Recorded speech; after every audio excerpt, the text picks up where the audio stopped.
Bonsoir à tous. À la une de ce journal, de nouvelles révélations sur le tête-à-tête entre Paul Biya et Peter Tibornagi au palais de l'Unité à Yaoundé. Le chef de l'État du Cameroun et le sous-secrétaire d'État américain ont parlé de l'enlisement de la crise anglophone. Et l'envoyé spécial du président américain a insisté sur l'enjeu de l'ouverture d'un dialogue inclusif et s'est appesanti sur le cas Kamto lors de sa rencontre avec d'autres officiels camerounais. Et dans ce journal, vous suivrez la levée de bouclier du gouvernement camerounais contre l'éventualité d'un dialogue politique entre Paul Biya et Maurice Kamto, les deux principaux adversaires lors de la dernière élection présidentielle d'octobre 2018. Et dans un tel contexte sociopolitique, le Cameroun est-il encore une terre d'attractivité? Dans les milieux des affaires, des critiques fusent sur la lenteur observée dans la mise en œuvre des réformes économiques et financières et le manque de considération politique à l'égard des créateurs de richesses. C'est le dossier économique du 20h.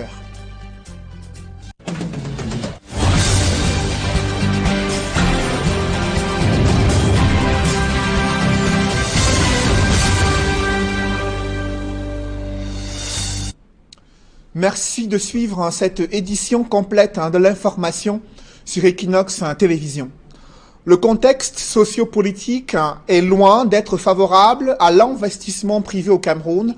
C'est du moins le regard critique de Joshua aussi sur le climat des affaires, alors que le gouvernement camerounais brandit des mesures incitatives sur le plan fiscal pour attirer des opérateurs économiques. Le député SDF, vice-président de la commission des finances à l'Assemblée nationale, déplore l'insuffisance des réformes économiques et le manque de considération politique à l'égard des créateurs de richesses au Cameroun.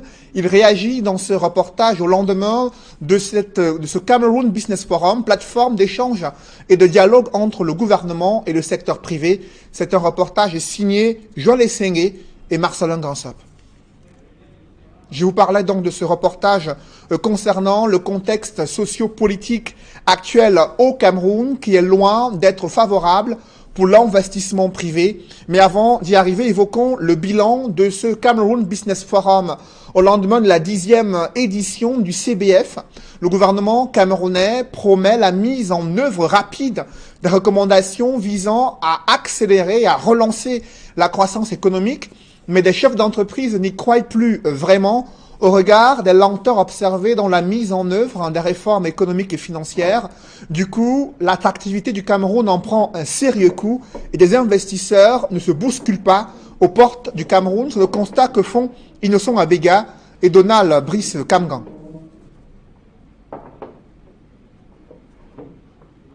Je vous parlais donc de ce reportage concernant donc l'investissement privé au Cameroun au lendemain du Cameroun Business Forum, 10e édition, des critiques qui fusent sur la faible application des recommandations formulées durant cette plateforme d'échange et de dialogue entre le gouvernement et le secteur privé. Les chefs d'entreprise qui n'y croient plus vraiment, ils déplorent les lourdeurs administratives qui plombent la mise en œuvre des réformes économiques et financières. Ils s'expriment dans ce reportage que signent Innocent Abega et Donald Brice Kamgan. C'était déjà l'une des questions phares du Cameroun Business Forum 2018, le remboursement de la dette de l'État vis-à-vis des petites et moyennes entreprises. Malgré une instruction donnée à l'époque par le chef de l'État, cette dette n'est remboursée aujourd'hui qu'à moins de 10%, soit 40 milliards de francs CFA sur environ 600 milliards demandés par les prestataires. Le sujet irrite les chefs d'entreprise qui critiquent par ailleurs l'opacité dans les paiements. Vous savez, à ce niveau-là, comme j'ai dit, beaucoup de critères peuvent être observés. Maintenant, ça dépend de chacun. Moi, j'ai par exemple posé des questions à mes collaborateurs. Au lieu de saupoudrer, de payer un peu à plusieurs personnes, est-ce qu'on peut aussi payer une grande somme à certains pour qu'on en finisse avec eux et commencer avec les autres? Mais ce critère aussi pose des problèmes parce que les autres vont dire, mais ça fait longtemps que nous attendons. Donc, moi, je suis prêt à accueillir le secteur privé pour que lorsque les 6 milliards sont là, c'est ce que nous mettons régulièrement, parce que nous épongeons quand même. On ne le dit pas, mais nous épongeons. Autre sujet qui revient, la forte pression fiscale sur les entreprises. Là-dessus, les opérateurs économiques regrettent que le gouvernement a introduit par exemple de nouveaux droits d'assises de façon unilatérale dans divers secteurs. Les charges croissantes de l'État sont mises en avant par le ministre des Finances. Voyez-vous, nous sommes en crise, vous le savez, et nous sommes sous programme. Et quand je dis nous sommes sous programme, c'est-à-dire que nous devons atteindre un certain nombre de cibles, par exemple de collecte des recettes non pétrolières, c'est-à-dire entre autres les impôts. Et je ne peux pas, le chef de l'État l'a dit, il faut que le programme réussisse. On nous juge également sur cette capacité à collecter les taxes à un certain niveau. Autre préoccupation majeure, les réponses urgentes que le gouvernement compte comprendre pour stopper la saignée économique liée aux tensions sociopolitiques dans les régions du nord-ouest et du sud-ouest. Le Premier ministre s'est contenté d'indiquer que la question est une préoccupation de premier plan pour le président de la République, sans en dire plus, élaborant par contre sur les recommandations implémentées depuis 2009, date du premier Cameroun Business Forum pour l'amélioration de l'environnement des affaires. La possibilité de procéder à la création en ligne d'une entreprise grâce au guichet électronique mybusiness.cm. Par ailleurs, des avancées significatives ont été enregistrées en matière de dématérialisation de procédures, notamment en ce qui concerne les opérations de commerce extérieur et l'instauration du plan fiscal de la télédéclaration et du télépaiement. De même, les réformes engagées pour simplifier les règles de construction et d'occupation des sols sont très encourageantes. Au sorti de ce 10e Cameroun Business Forum, le gouvernement annonce la mise en place d'un comité paritaire en vue du suivi de la mise en œuvre des recommandations arrêtées. Et ce contexte socio-politique actuel est loin d'être favorable à l'investissement privé au Cameroun. C'est le regard critique de Joshua aussi sur le climat des affaires, alors que le gouvernement camerounais brandit les incitations fiscales pour encourager les opérateurs économiques. Le député SDF, vice-président de la Commission des finances à l'Assemblée nationale, déplore l'insuffisance des réformes économiques et le manque de considération politique à l'égard des créateurs de richesses au Cameroun. Élisée Bogba et Marcelin Gansop. Le Cameroun a bien fait de se doter d'une loi fixant les incitations à l'investissement privé. Elle date du 18 avril 2013, avec quelques modifications apportées par la loi du 12 juillet 2017. Sauf que cette loi, bien accueillie dans le milieu des affaires, a été adoptée dans un contexte particulier, marqué par des crises multiformes qui paralysent aujourd'hui plusieurs régions du pays. Difficile dans ces conditions, selon le député Joshua aussi, d'envisager une incitation à la hauteur des attentes. On sait aujourd'hui que la situation est catastrophique dans le nord-ouest et le sud-ouest. Et on sait que la sécurité dans l'Adamawa, dans l'extrême nord et dans l'est laisse à désirer pour rester poli. Et donc il est important de comprendre que sans sécurité, on ne peut pas parler de climat des affaires. Parce que la première chose qu'il faut, c'est d'avoir un environnement dans lequel quelqu'un peut vivre sans se faire tirer dessus. Aujourd'hui, si je vous demande d'aller ouvrir une usine à Tico, vous allez partir en courant.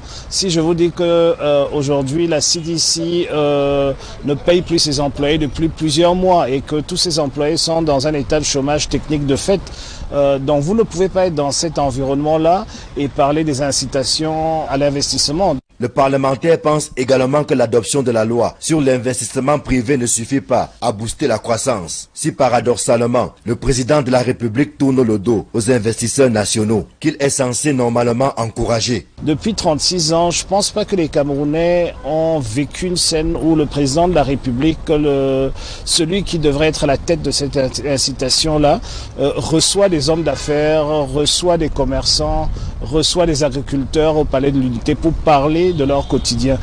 Nous sommes surpris qu'il reçoit tout le temps des gens qui viennent de l'étranger, de préférence de couleur blanche, qui sont inconnus du monde des affaires et qui reçoivent toute l'attention de la République. Donc on a l'impression aujourd'hui que pour investir au Cameroun, on a meilleur temps de s'allier avec des étrangers qui viennent nous aider à investir plutôt que de donner et de protéger les Camerounais. Donc moi je pense en tant que social-démocrate, il est important qu'on protège les investisseurs camerounais, qu'on protège les entrepreneurs camerounais et qu'on crée un écosystème favorable pour que ces entreprises camerounaises puissent devenir les premières entreprises de ce pays. Voilà qui donne à réfléchir au lendemain de la 10e édition du Cameroun Business Forum. Et des entrepreneurs camerounais peinent toujours à obtenir les marchés de sous-traitance industrielle. Pourtant, le gouvernement a mis sur pied des circulaires visant à garantir un accès à ces marchés publics au taux de 30%, mais jusqu'ici, ces mesures ne sont pas appliquées. Autre constat fait, la bourse de sous-traitance des petites et moyennes entreprises est confrontée à des difficultés structurelles, financières et matérielles, difficultés qui ont été présentées au ministre des petites et moyennes entreprises de l'artisanat, qui était donc à Douala. D'autres précisions avec Faral Bounia et Jean-Paul Chouniat. Durant des décennies, le monde de la petite et moyenne entreprise était abandonné à lui-même. Artisans, producteurs et autres acteurs de ce secteur privé se battaient corps et âme sans succès pour mener leurs projets à terme et démarrer leurs activités. Faute de financement, d'expertise et d'encadrement, la bourse de sous-traitance pour faciliter la tâche aux entrepreneurs voyait ainsi le jour en 2011. Mais l'institution va démarrer véritablement ses activités en 2014. En 5 ans donc, aux côtés des PMI-PME, la bourse de sous-traitance fait toujours face à d'énormes difficultés financières, son personnel travaillant dans des conditions difficiles. Autant de réalités que vient toucher du doigt le nouveau ministre des petites et moyennes entreprises, de l'économie sociale et de l'artisanat. Nous aurons dans les tout prochains jours à Yaoundé un comité d'orientation extraordinaire pour redéfinir les missions de la BSTP, mais au-delà, surtout, lui donner davantage de visibilité, de façon à ce que les PME-PMI qui restent encore timides dans leur démarche vers la BSTP puissent savoir qu'elles peuvent venir auprès de la BSTP et obtenir des contrats. Parmi les plaintes du directeur général de la BSTP, figure le non-respect d'une circulaire du Premier ministre Philémon Yan, signée en 2012, qui stipulait l'attribution de 30% de marché aux PMI et PME locales.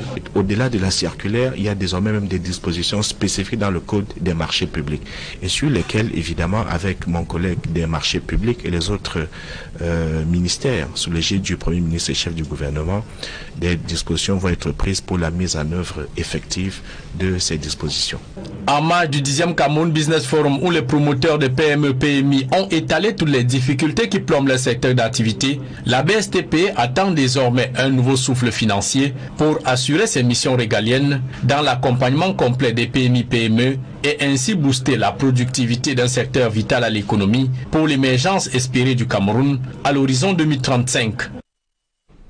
Au lendemain de la 10e édition du Cameroun Business Forum, le gouvernement promet encore la mise sur pied d'un comité de suivi des recommandations visant à relancer la croissance économique, mais des chefs d'entreprise n'y croient plus vraiment au regard des lenteurs administratives qui plombent les réformes économiques et financières.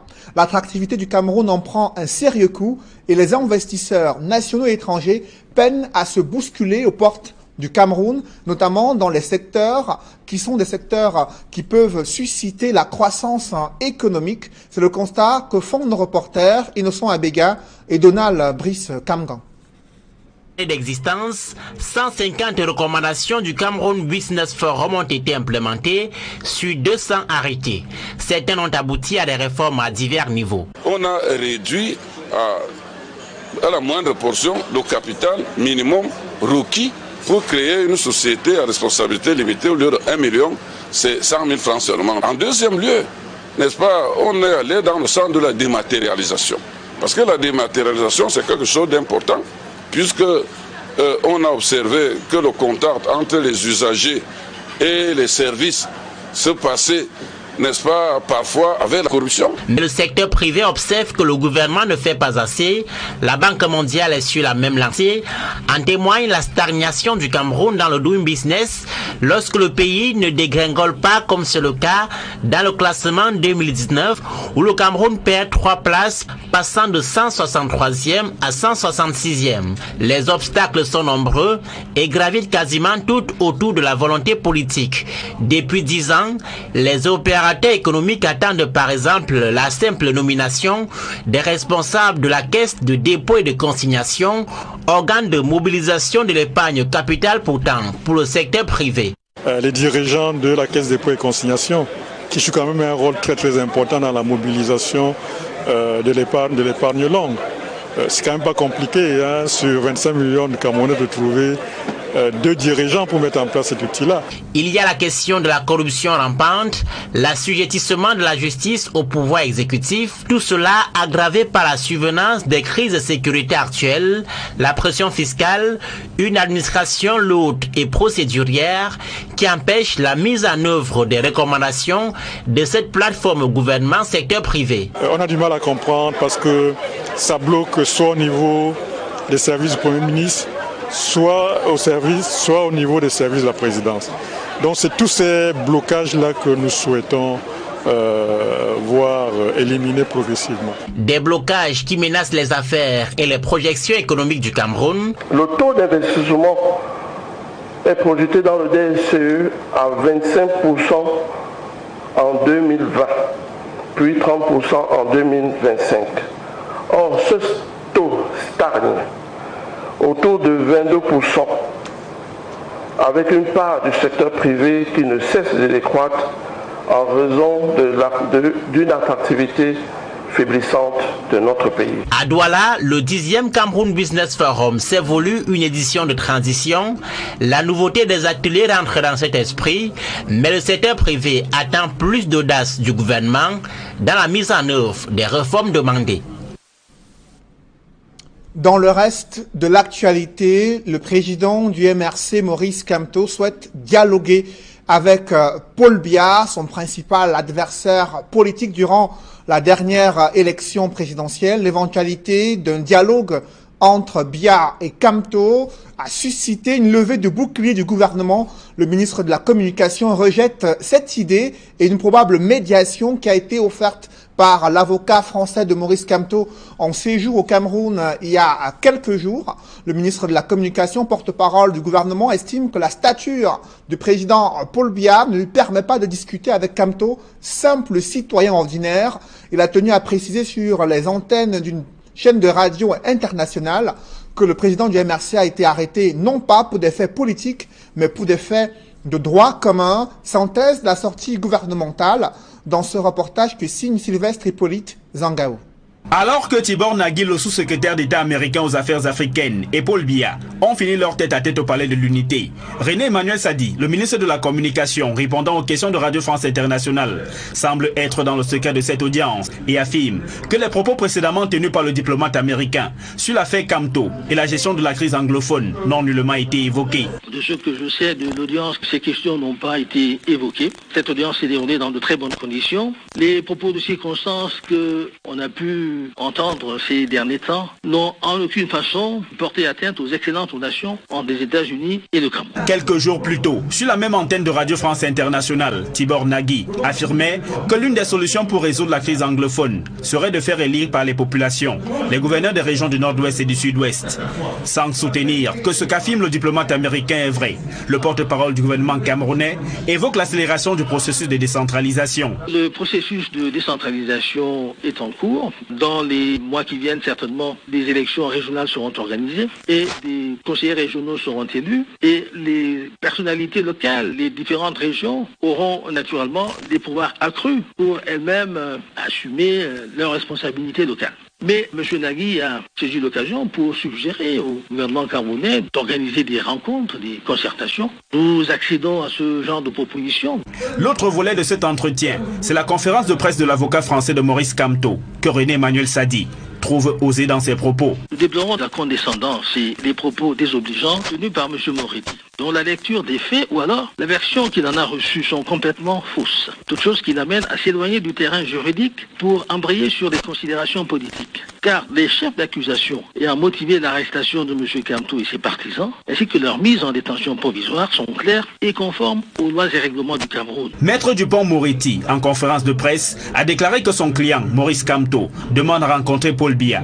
Des propos, une nouvelle fois, que René Sadi juge déplacés. Nous demandons à M. Moretti, qui n'est pas venu au Cameroun comme médiateur, et qui au demeurant se défend d'être un donneur de leçons ou un incendiaire, de s'en tenir strictement à la mission qui est la sienne, c'est-à-dire assurer la défense de ses clients devant la justice camerounaise et non pas se faire l'écho d'arguments ineptes ou de revendications surréalistes à propos d'une prétendue victoire volée à M. Kamto. Le président Biya ne peut pas être considéré comme étant à mettre sur un même pied d'égalité que M. Kamto. Le porte-parole du gouvernement camerounais réitère que Maurice Kamto et ses co-détenus le sont pour des faits de droit commun. Et ce fameux tête-à-tête Paul Biya et Peter Tibor Nagy alimente de vives discussions dans les milieux politiques au Cameroun. Au-delà des subtilités diplomatiques, le sous-secrétaire d'État américain en charge des affaires africaines a révélé la teneur de ses échanges avec le président de la République sur son compte Twitter. Contrairement à ce qu'a laissé entendre le ministre de la Communication, l'émissaire du président américain a bel et bien évoqué la situation de la crise anglophone et le cas du président MRC lors de ses discussions avec des officiels camerounais. Il a évoqué également la nécessité d'ouvrir un dialogue politique pour mettre fin à cette crise anglophone. Joël Essengue et Guy Sogo nous en disent plus dans ce reportage. C'est un exercice très diplomatique auquel s'est livré Peter Tibor Nagy, le sous-secrétaire d'État américain en charge des affaires africaines, au sortir du Palais de l'Unité à l'issue de son entretien avec Paul Biya. Tout en précisant connaître le Cameroun pour y avoir travaillé, il s'est aussi attaché à se montrer avenant à l'endroit de Yaoundé. Cela sans plus de précision sur la teneur de son entretien avec le chef de l'État camerounais. J'ai travaillé ici il y a presque 30 ans maintenant. Et oui, Son Excellence, Monsieur le Président et nous avons eu une très bonne discussion sur les relations entre nos deux pays, tous les sujets, et nous allons continuer les discussions avec les autres membres du gouvernement. Décidément en mot de réserve sur la nature des sujets évoqués, son attitude s'est voulue peu diserte. Pour les États-Unis, le Cameroun, c'est un pays vraiment important. Et il y a beaucoup, qu'est-ce que c'est, topics? Beaucoup de sujets. Beaucoup de sujets entre nous. Bien sûr, les discussions sont privées. Je ne vais pas donner les détails, mais bien sûr, nous avons discuté tous. Même bousculé pour revenir sur ses déclarations avant son arrivée au Cameroun sur Maurice Kamto et la crise anglophone, il n'a rien livré. Avec la presse, je suis ou un diable ou un ange. Je suis ni l'une ni l'autre. J'ai beaucoup d'intérêt dans les sujets de pays. Pour moi, je vais toujours garder dans mon cœur une chaleur vers les peuples, vers le pays. Et ça m'intéresse beaucoup. Fort suffisant pour que d'aucuns concluent péremptoirement que Peter Tibor Nagy a succombé au charme de Paul Biya. Mais deux tweets, 7 par rageurs à l'instar de ceux de Donald Trump, mais inscrits dans la même école, ont quelque peu refroidi l'enthousiasme sur la grande lune de miel entre Yaoundé et Washington. Le diplomate américain précise dans ses tweets qu'il a évoqué la libération de Maurice Kamto avec le ministre des Relations extérieures, puis la question de la résolution de la crise anglophone avec Paul Biya. En somme, derrière les précautions diplomatiques, il y a bien eu aussi, à l'ordre du jour, les sujets qui fâchent entre Paul Biya et Peter Tibor Nagy. Quel est l'état d'esprit des Lions indomptables à 4 jours de match décisif contre les Comores? Les joueurs n'ont pas caché leur détermination à rugir et décrocher le ticket qualificatif pour la Coupe d'Afrique des Nations édition 2019 qui se joue en Égypte. Les poulains de Clarence Seedorf ont effectué une séance d'entraînement au stade annexe numéro 1 pour le stade Omnisport à Yaoundé. D'autres précisions avec Élisée Bogba et Ike Cyril. C'est jour de rentrée pour les Lions indomptables du Cameroun, 4 mois après les dernières confrontations officielles contre le Maroc et amicales contre le Brésil en novembre 2018. Clarence Seedorf et ses poulains retrouvent le chemin des entraînements avec un air de nouveauté. La préparation se fait sur place au pays, au stade annexe numéro 1 de l'Omnisport. Les Lions indomptables du Cameroun préparent le match contre les Comores, match comptant pour la dernière journée des éliminatoires de la CAN Égypte 2019. Juste derrière moi, les gardiens de but sont en pleine préparation sous la houlette du préparateur des gardiens de but Aliou Mbouka. Vous pouvez constater que Kameni Idriss Carlos est bel et bien présent, le plus expérimenté du groupe, le plus capé des 3 gardiens. Il compte bien encadrer ses cadets dans la perspective du match contre les Comores samedi prochain. Je suis un joueur sélectionné parmi les 23, donc je me limite à faire mon boulot. C'est vrai que en dehors de ça, je me dois, sans toutefois l'appui de qui que ce soit, j'ai mon rôle d'aîné. Ça fait 19 ans que je suis dans cette équipe. Je ne me permettrai pas de laisser passer quelque chose et de laisser les gars s'endormir. Donc je suis toujours là pour les booster, pour les pousser vers le haut. Et Dieu merci, ce sont des gars qui m'adorent et ils me permettent de mener à bien ma mission d'aîné de très belle manière. Il fait partie des jeunes qui vont bénéficier de l'encadrement de Idriss Carlos Kameni. Lui, c'est Gaëtan Bon. Le défenseur fait partie des 23 convoqués par Clarence Seedorf pour préparer la rencontre contre les Comores.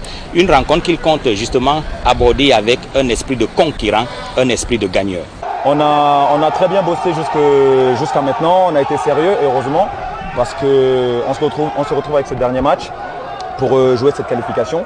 Et heureusement que tout le staff et tous les joueurs, on a été concentrés dès le début parce qu'on s'est dit qu'on connaît le football et on sait que des fois les choses peuvent tourner différemment. Donc on est prêt, on est motivé et on sait que c'est un match important et on veut le préparer sereinement et positivement. Cameroun-Comores, c'est samedi prochain à 16h. Notez bien le rendez-vous, 16h. Le match ne se jouera pas en nocturne comme initialement annoncé. Ce sera bel et bien à 16h dans la cuvette de Mfandena au stade Omnisport Amadou Ahidjo de Yaoundé. Les Lions indomptables se préparent. C'est un rendez-vous à négocier, une qualification en jeu. Le Cameroun n'a pas encore son ticket pour la CAN Égypte 2019. Ce ticket-là, il faudra aller le chercher face aux Comores samedi prochain à 16h au stade Omnisport Amadou Ahidjo de Yaoundé. Élisée Bogba, Aïk Cyril, Equinox Télévision. Et cette rencontre Cameroun-Comores est également capitale pour le gouvernement camerounais après l'échec de l'organisation de la CAN 2019. Yaoundé mise sur la qualification des Lions indomptables pour se relancer sur le plan sportif et politique. Dans cette perspective, le ministre des Sports et le staff technique des Lions indomptables multiplient les réunions pour optimiser la préparation de l'équipe fanion de football. Élisée Bogba et Aïk Cyril. Une première information jaillit de la réunion tenue au ministère des Sports et de l'Éducation physique. Le match Cameroun-Comores se jouera à 16h et non plus en nocturne comme annoncé. Porter la bonne information en rapport avec l'heure de début du match qui est bien 16h et non 19h30 comme cela avait été initialement annoncé. Pour éviter d'éventuelles sanctions, quand bien même le Cameroun aura obtenu sa qualification sur le terrain, le ministre des Sports et de l'Éducation physique prescrit ordre et discipline dans les rangs. Un encadrement sécuritaire optimal, une prise en main judicieuse des spectateurs et autres supporters, ainsi que le maintien de l'ordre et de l'harmonie sur les gradins. Par ces temps où l'épervier a retrouvé ses plumes au Cameroun, Narcisse Mouele Kombi plaide pour la transparence dans la gestion des recettes du stade.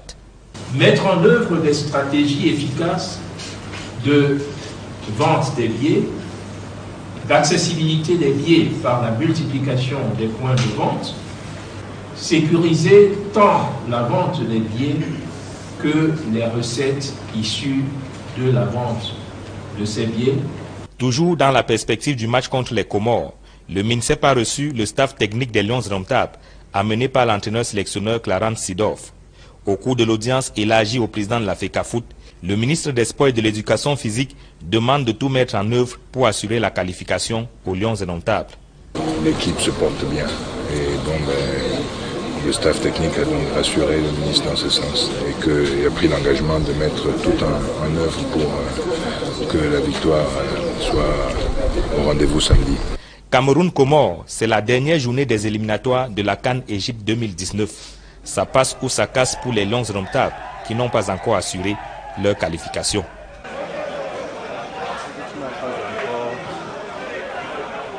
Des reportages dans ce journal, CCA Bank qui ouvre Une agence à Garoua et avec un nouvel immeuble, un joyau architectural inauguré par le gouverneur de la région du Nord. L'événement a fait courir des opérateurs économiques de plus en plus intéressés par les services et produits bancaires de CCA Bank.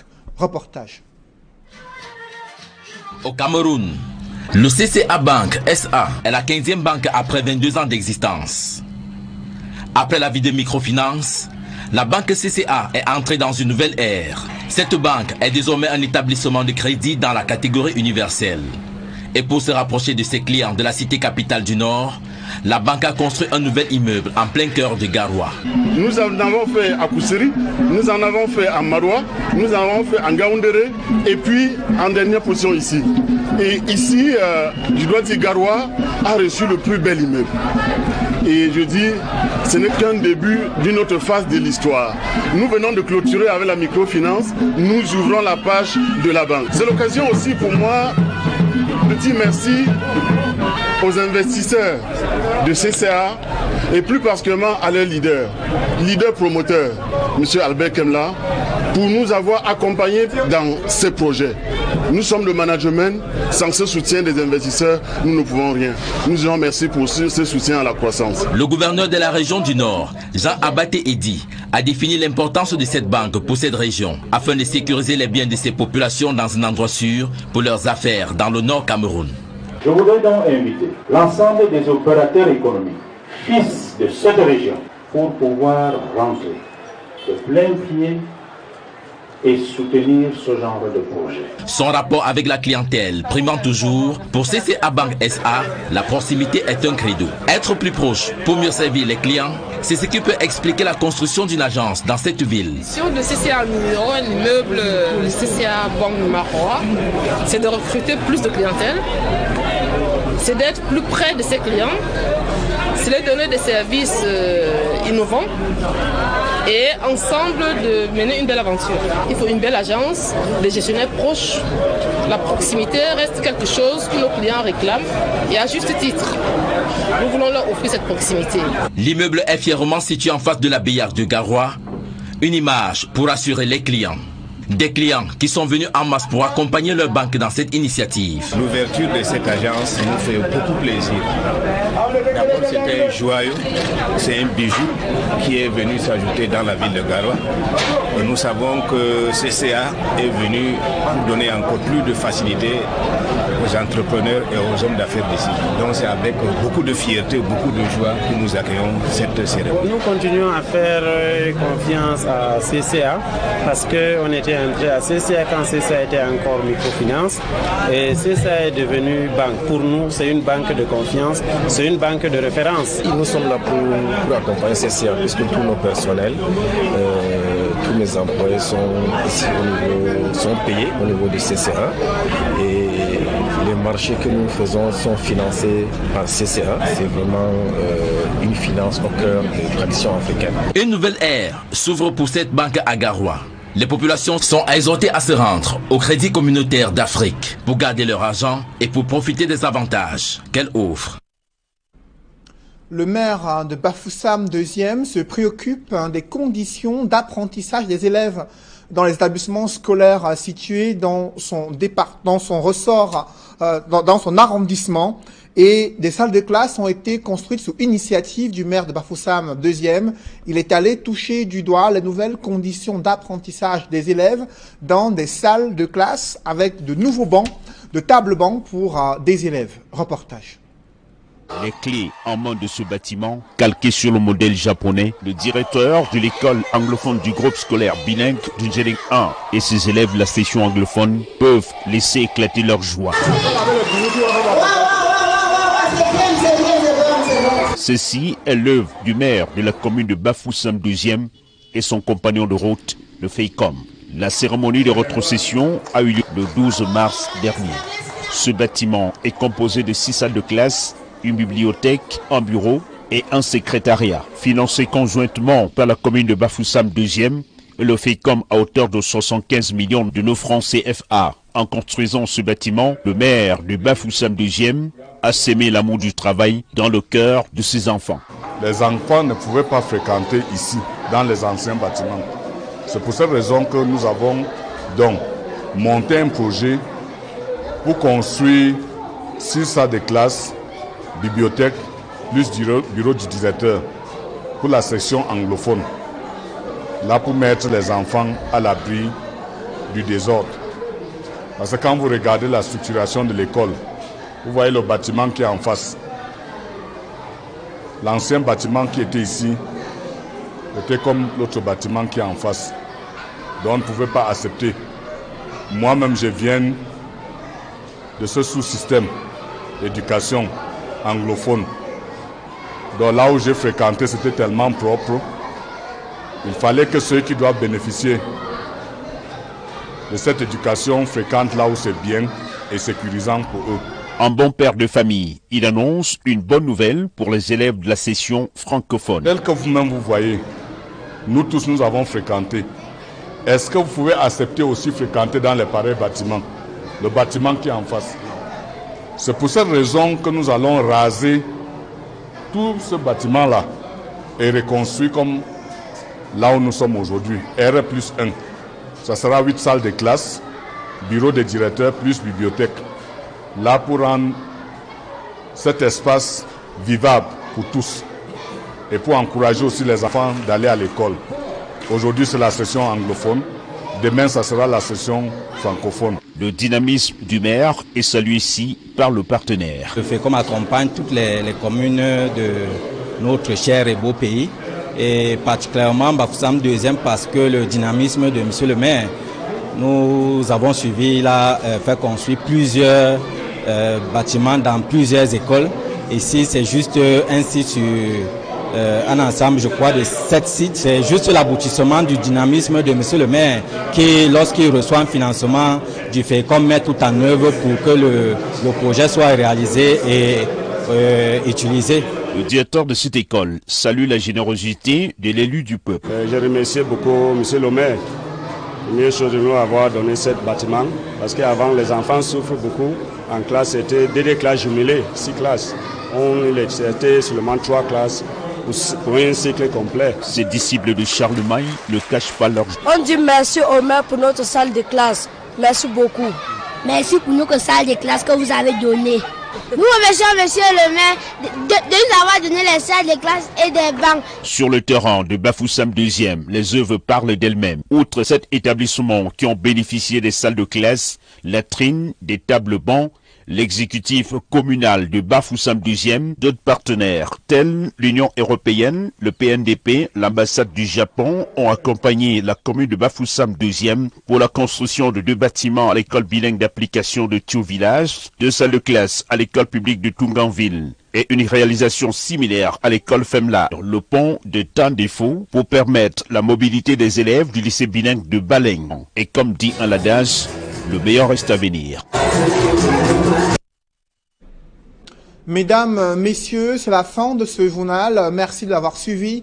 Juste après cette édition de 20h, retrouvez Serge Alain Autou et ses invités en direct de Yaoundé pour le débrief du journal sur le plateau d'Equinox Soir depuis la cité capitale du Cameroun. Et certainement ce soir, Serge Alain, vous allez évoquer cette sortie du ministre de la Communication, porte-parole du gouvernement, qui refute l'éventualité d'une rencontre, d'un dialogue politique entre Biya et Kamto. Le ministre Sadi qui estime que l'avocat français de Maurice Kamto n'est pas médiateur et qu'il a été très condescendant à l'égard des autorités camerounaises. Autre sujet également que vous pourriez évoquer ce soir, c'est la situation économique du Cameroun, critiquée à la fois par des chefs d'entreprise et des parlementaires, malgré les assurances du gouvernement à accélérer la mise en œuvre des réformes. Et j'invite les téléspectateurs à rester sur Equinox Télévision pour suivre le débrief du journal en direct de Yaoundé sur le plateau d'Equinox Soir. Je vous souhaite une bonne soirée sous cette même antenne.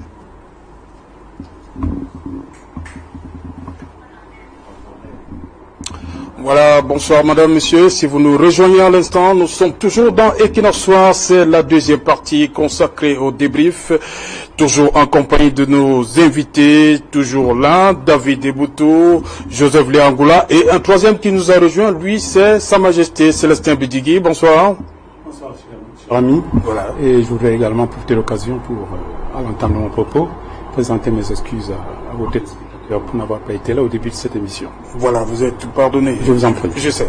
Madame, Monsieur, nous allons justement débattre de cette situation. Le ministre René Manuel Sadi, ministre de la Communication, porte-parole du gouvernement, rejette toute idée de rencontre au sommet entre Biya et Kamto. Pour lui, Paul Biya n'est pas à mettre sur le même pied d'égalité que Maurice Kamto. Madame, Monsieur, c'est donc l'essentiel du débrief. Et je commence avec vous, David Eboutou. Lorsque vous avez suivi cet entretien entre le ministre René Manuel Sadi et notre confrère Christophe Babouvier, RFI, quel sentiment? Un sentiment mitigé, surtout quand j'entends le ministre de la Communication, M. René Manuel Sadi, poser un veto, qu'on peut dire que il n'y aura jamais de rencontre entre le professeur Maurice Kamto, inculpé aujourd'hui, et le président de la République, le président Paul Biya. Je me demande à quel titre a-t-il eu mandat pour le dire? Je n'en sais trop rien. Non, mais il est porte-parole du gouvernement, non? Je ne sais pas s'il y a un texte qui le dit, parce que moi j'ai souvent... Mais on le dit depuis, personne ne demande. Peut-être c'est dans la ritournelle populaire. Oui. Je ne crois pas qu'il y ait un texte aujourd'hui qui attribue à M. Sadi le fait qu'il soit le porte-parole effectif du gouvernement. Il est ministre de la Communication. Ce que je veux dire, c'est que il y a une sagesse de chez nous, une sagesse africaine, qui dit que le peuple appartient, le roi appartient au peuple, et non l'inverse. Ce n'est pas le peuple qui appartient au roi, c'est plutôt le roi qui appartient au peuple. Et de ce point de vue-là, il m'importe quand même de rappeler qu'aujourd'hui, M. Kamto, au-delà d'être quelqu'un qui se fonde dans ce peuple-là et qui a le droit de demander à un des siens de discuter avec lui aujourd'hui, je voudrais rappeler quand même que M. Kamto, comme je l'ai dit dans mon prologue, n'est plus n'importe qui du point de vue politique. C'est quelqu'un qui s'est présenté à l'élection présidentielle que nous venons de vivre et qui a quand même eu le si grand honneur dans le pays que nous vivons et que nous connaissons d'engranger un score aussi important de 14% selon les chiffres officiels. Et donc aujourd'hui, bien qu'il soit embastillé et qu'il tende la main à ce gouvernement, en place, pas à ce gouvernement, à M. Paul Biya, c'est déjà un signe de disposition à discuter, un signe de disposition à dialoguer et à manifester sa bonne volonté. Je pense honnêtement qu'il serait là une occasion assez intéressante pour notre pays de décrisper un peu l'atmosphère et de présenter une autre image à l'international, de montrer aux autres que nous pouvons faire ce que les autres ont souvent fait, à savoir qu'un président de la République aujourd'hui qui sort de son enfermement, de sa grande cellule que l'on connaît, du haut là-bas, et qu'il descende de ce piédestal-là pour rencontrer celui qui a été son adversaire dans un jeu politique. Un peu comme au Kenya, Raila Odinga et Uhuru d'ailleurs. Ça se décrispe partout et on voit très bien que c'est salué, cette forme de jeu politique-là est davantage saluée en Afrique aujourd'hui et même dans le monde. Alors, voir donc un ministre qui fait une telle sortie, de dire que M. Kamto n'est pas mettre sur le même piédestal que M. Biya aujourd'hui est un peu maladroit. Ce n'est pas de ça qu'il s'agit. Il s'agit d'inscrire tout cela dans un contexte global. C'est l'atmosphère aujourd'hui qui est tendue. L'atmosphère est lourde, c'est perceptible. Quand vous marchez là dehors, c'est la tension. Elle est vive, elle est manifeste, elle est expressive. Et il y a donc un des acteurs qui a contribué d'une manière ou d'une autre à crisper cette atmosphère-là, qui est aujourd'hui inculpé, le professeur Maurice Kamto, qui demande qui utilise une des voies qu'il a trouvé bon de déployer et qui tend aujourd'hui son bras au président de la République afin qu'il y ait discussion entre acteurs politiques. Quoi de plus normal? René Manuel Sadi dit que Dupond-Moretti, maître Dupond-Moretti, n'est pas là pour jouer le médiateur. Non. Oui, on en parle après aussi.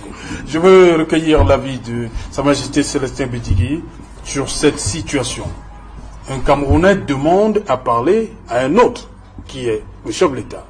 Et on dit que ce n'est pas faisable.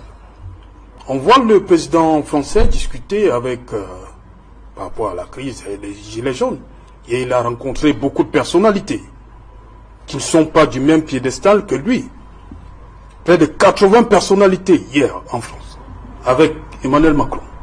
Pourquoi au Cameroun? Pourquoi le Cameroun veut toujours se positionner comme si rien n'avait jamais existé? Sur les termes du ministre Emmanuel Sadi.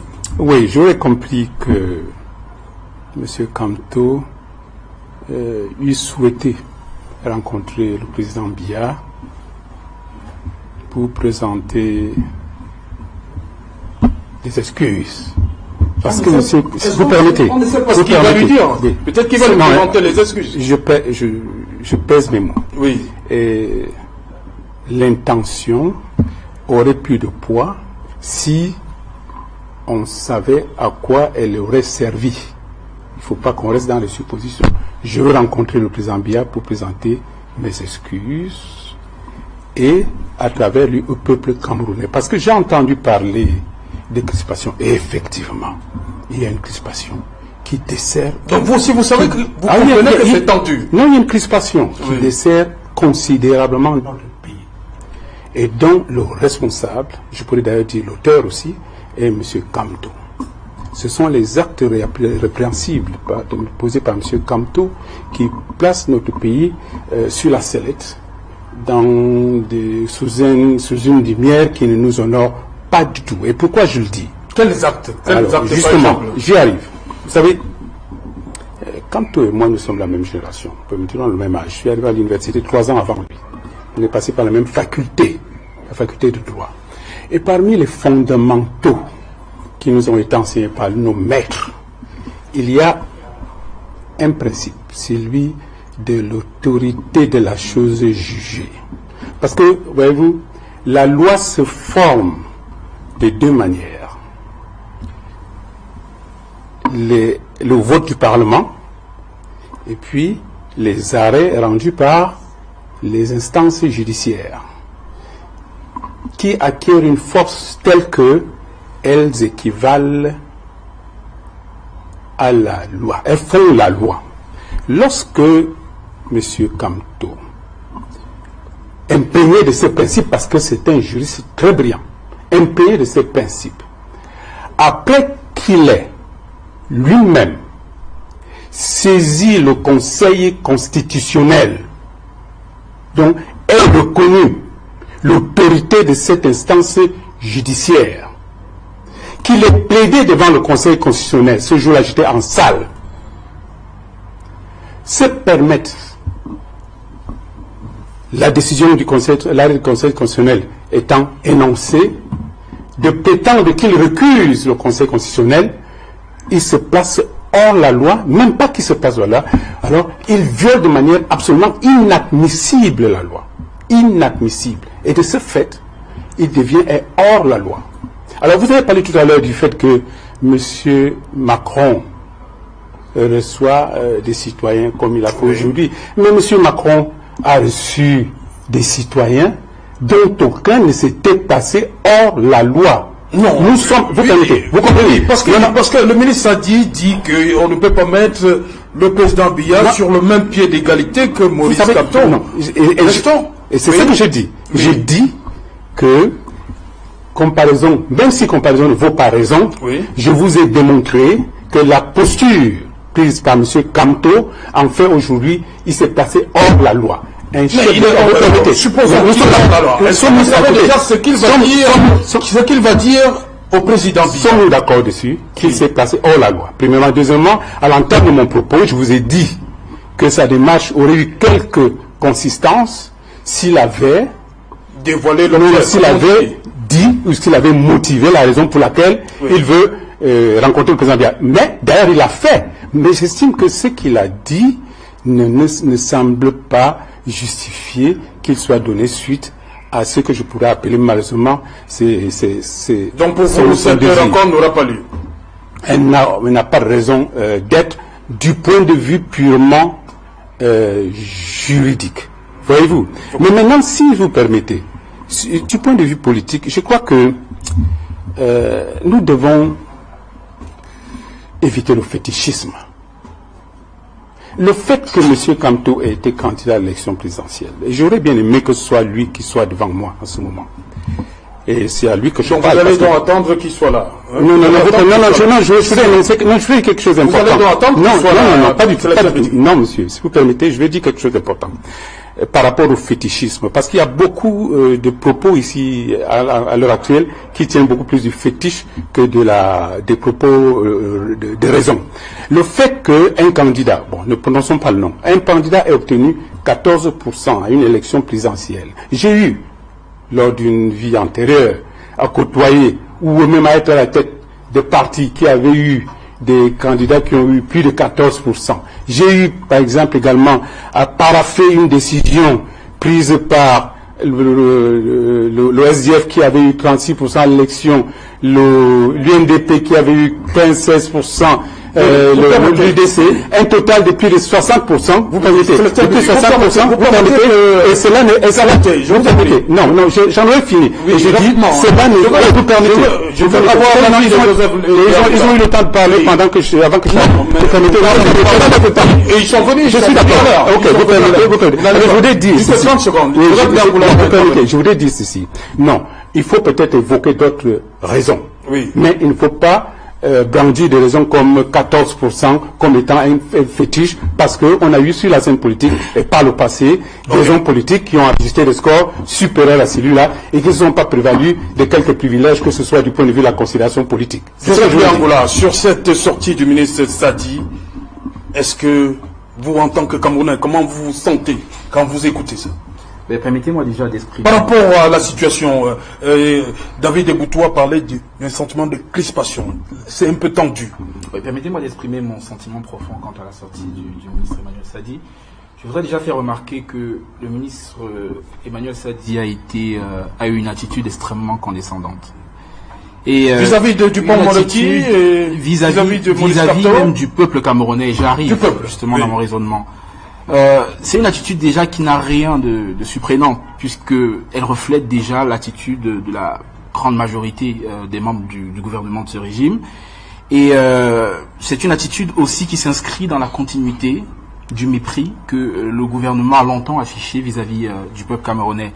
Souvenons-nous que c'est le même mépris, le refus de dialoguer, le refus de descendre à l'échelle du citoyen pour écouter ses revendications, pour écouter ses griefs, qui a conduit à l'exacerbation des tensions dans les régions anglophones. En effet. Admettons même que Maurice Kamto soit un citoyen ordinaire. Refuser, dire clairement que le président de la République ne peut pas engager une discussion avec un citoyen ordinaire, trahit en tout cas les dispositions mentales d'un régime qui n'est pas prêt à plier justement pour écouter ce que l'ordinaire, le Camerounais ordinaire justement, qui est censé être le bénéficiaire des politiques publiques qu'ils implémentent, a à dire là-dessus. C'est le reflet en tout cas de l'attitude d'un régime qui refuse délibérément toute forme de dialogue, qui n'inscrit pas l'action publique dans une logique participative, parce que lorsqu'elle est participative, ça suppose qu'on prête une oreille attentive à ce que les citoyens ont à dire, quels qu'en soient les bords politiques, quel qu'en soit le niveau, l'origine sociale ou ethnique de ce citoyen. Maintenant, la réalité, c'est que Maurice Kamto est un leader politique qui a une force politique dont l'assise est éclatée sur l'ensemble du triangle national, qui a quand même réalisé des scores significatifs aux élections présidentielles, donc qui jouit d'un véritable soutien populaire. Et donc les militants n'attendent que le mot d'ordre pour se positionner. Là, je le dis en observateur de la scène politique. Il a décidé de ne pas aller dans la surenchère, mais de tendre la main au président de la République et dire « Ok, je suis prêt à discuter avec vous. On peut effectivement mettre sur la table nos points de désaccord et trouver une issue à cette situation extrêmement tendue qui pourrait effectivement plonger notre pays dans un cycle infernal de violence. » C'est une attitude, à mon avis, responsable. Cependant, la réaction du ministre dessert clairement la paix sociale, la concorde nationale, mais aussi l'apaisement dont on a vraiment besoin, dont le climat politique a le plus besoin aujourd'hui. Voilà qu'une crise politique s'est progressivement transformée aujourd'hui en guerre ethnique. Les antagonismes politiques ont cédé la place notamment à des rivalités intercommunautaires et qui risquent d'embraser l'ensemble du pays et de créer d'autres poches d'insécurité dans un pays qui est déjà fragilisé à l'extrême nord, dans le nord-ouest et le sud-ouest, à l'est, dans la Damawa, bref, qui est cerné par des foyers de violence. Mais alors, si on ne sort pas de cette logique policière, si on ne sort pas de cette outrecuidance qui est inscrite dans les gènes du gouvernement, on court tout droit dans la dérive. Certains membres Joseph Léangoula, je crois certains membres du gouvernement, vous n'allez pas... Mais j'ai dit effectivement la majorité. Parce qu'il y en a effectivement qui sont modestes, il y en a qui sont très ouverts au dialogue. Que je me prive. Merci, Joseph, de l'avoir pris. David Eboutou, oui, je voudrais réagir parce que M. Bézigui, le président Bézigui, parle de fétichisme politique. Non, je crois que nous sommes là dans l'incantation politique. Il a parlé de hors-la-loi. Il a dit que M. Kamto se retrouve dans une position. Est-ce qu'on ne peut même pas discuter avec et de ce point de vue-là, non, sauf que là même, il fait erreur. Oui. Comment peut-il dire que M. Kamto s'est retrouvé dans une posture de hors-la-loi?